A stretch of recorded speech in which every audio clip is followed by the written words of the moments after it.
You are standing on a stone wall in the August heat. Your hands are shaking as you pour boiling oil into a wooden bucket. Below you, thousands of men are building siege towers. You can hear the hammering.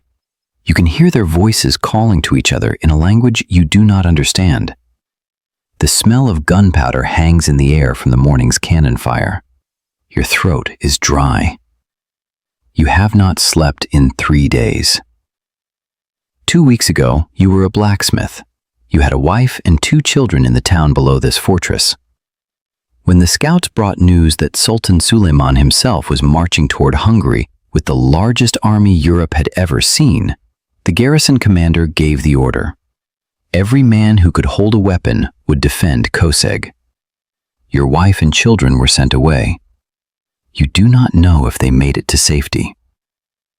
Now you are one of 800 men facing an army of more than 30,000. The year is 1532. The Ottoman Empire is at the peak of its power. Suleiman the Magnificent has already conquered Belgrade, Rhodes, and most of Hungary. Vienna barely survived his siege 3 years ago. Now he is coming back to finish what he started. Koszeg is a small border fortress in western Hungary. It is nothing, a minor obstacle on the road to Vienna. Suleiman expects to take it in a day, maybe 2. He has siege guns that can break medieval walls like pottery. He has engineers who have toppled dozens of fortresses across 3 continents. He has an army so large that when it camps at night, the campfires stretch for miles. But the commander of Koszeg is a Croatian captain named Nikola Jurišić. He has 700 Croatian soldiers and about 100 local militia.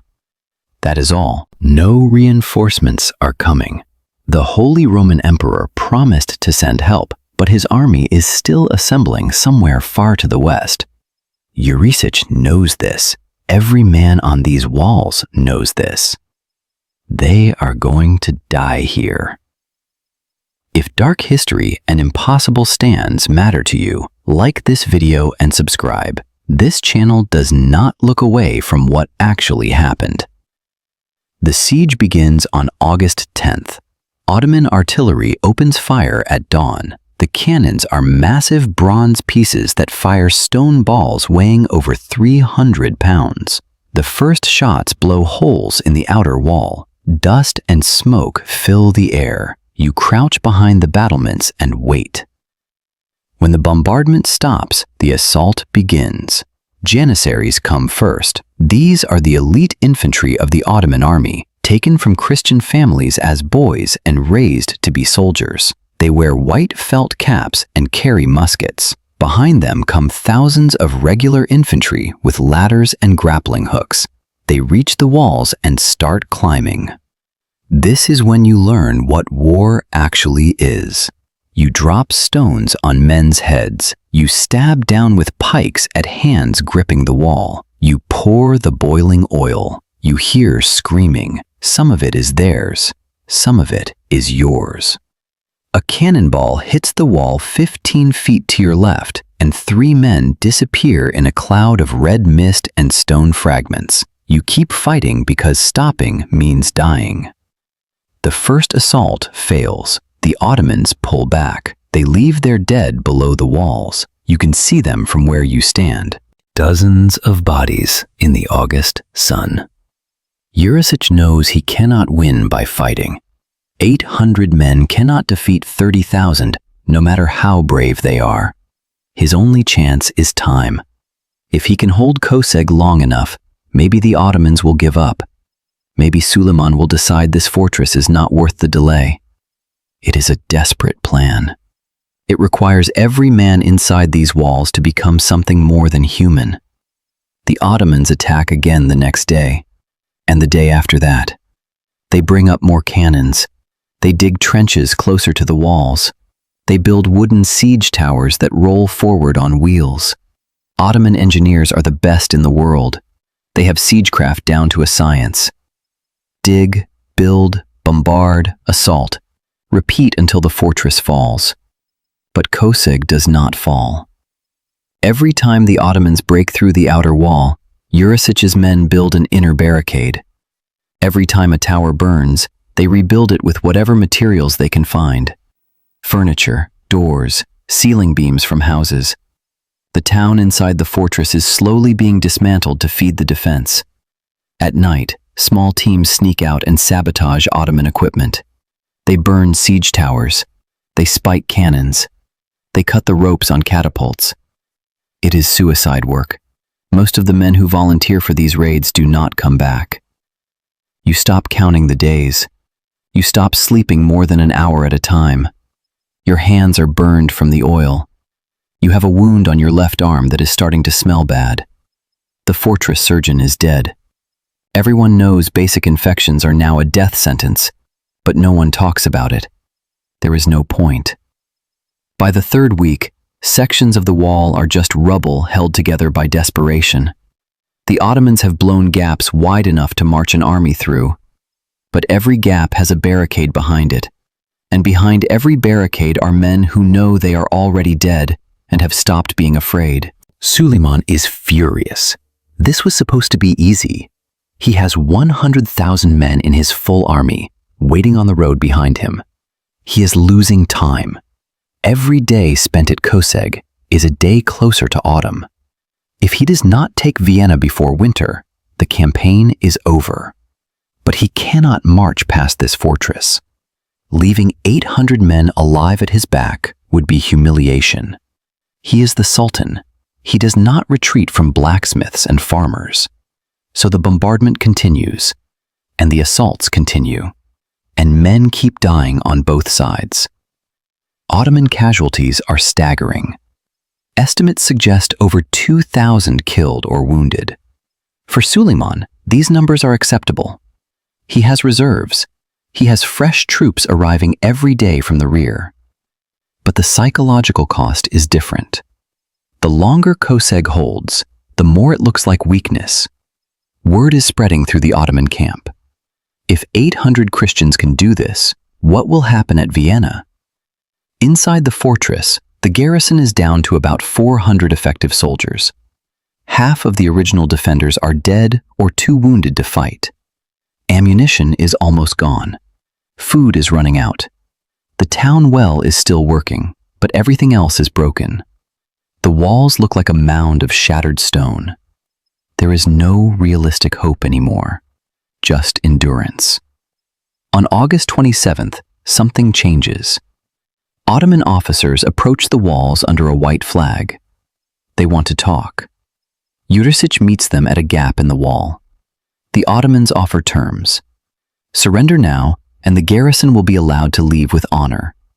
No prisoners, no executions. Just open the gates and walk away. Jurišić asks for time to consider. The Ottomans give him 1 day. That night, Jurišić gathers his officers. The choice is impossible. If they surrender, they live. If they refuse, they die. But if they surrender, Suleiman marches to Vienna within the week. If they keep fighting, even for a few more days, maybe the Holy Roman Emperor's army will finally arrive. Maybe this delay will save the Austrian capital. Jurišić makes the decision alone. He refuses the surrender. The next Ottoman assault is the most brutal yet. They throw everything at the walls. The fighting lasts all day. By evening, the Ottomans have taken a section of the inner defenses. They are inside the fortress. Men are fighting in the streets now, house to house. This is the end. But at dawn on August 29th, the Ottoman cannons go silent. You stand on what is left of the wall and watch. The Ottoman army is packing up. The tents are coming down. The siege guns are being loaded onto carts. At first, you think it is a trick, but the movement continues all morning. By afternoon, the entire army is marching away. Suleiman has given up. Not because he was defeated. He could have taken Koszeg, but it would have cost him another week and thousands more men. The season was too late. The objective, Vienna, was too far. The risk was too high. So he declared victory, accepted a symbolic tribute from Jurišić, and left. In Ottoman records, Koszeg was recorded as a successful siege. In reality, 800 men had stopped the most powerful empire on earth. The cost was staggering. More than half of the defenders were dead. The town was destroyed, the fortress was rubble. But Vienna was saved. Suleiman's campaign collapsed. He would never threaten Central Europe again on this scale. Jurišić became a legend. The Holy Roman Emperor gave him titles and land. Poets wrote songs about the siege. Koszeg became a symbol of Christian resistance against the Ottoman tide. The story was told and retold across Europe.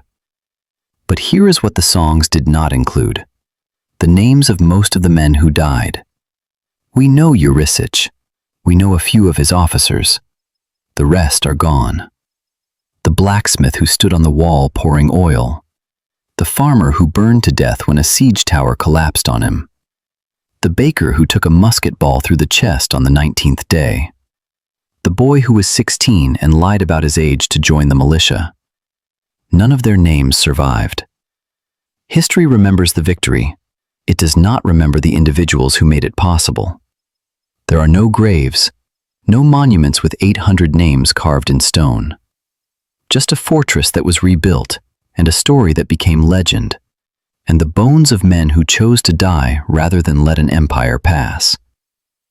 If you want more forgotten stories of impossible courage, subscribe. This is not entertainment. This is what actually happened. You, the blacksmith, died on August 28th. An Ottoman arrow hit you in the stomach during the final assault. It took you 4 hours to die. Jurišić sat with you for part of that time. You told him to make sure your wife knew you tried. He promised he would. There is no record of whether he kept that promise. Your name does not appear in any document. Your grave, if you have one, has no marker. But for 25 days, you held a wall against an empire. And because of that, tens of thousands of people in Vienna lived. They never knew your name. They never will. Remember them not as numbers, not as statistics in a military report. Remember them as someone's father, someone's son, someone's husband. Their story, spoken now, is the only monument most of them will ever have.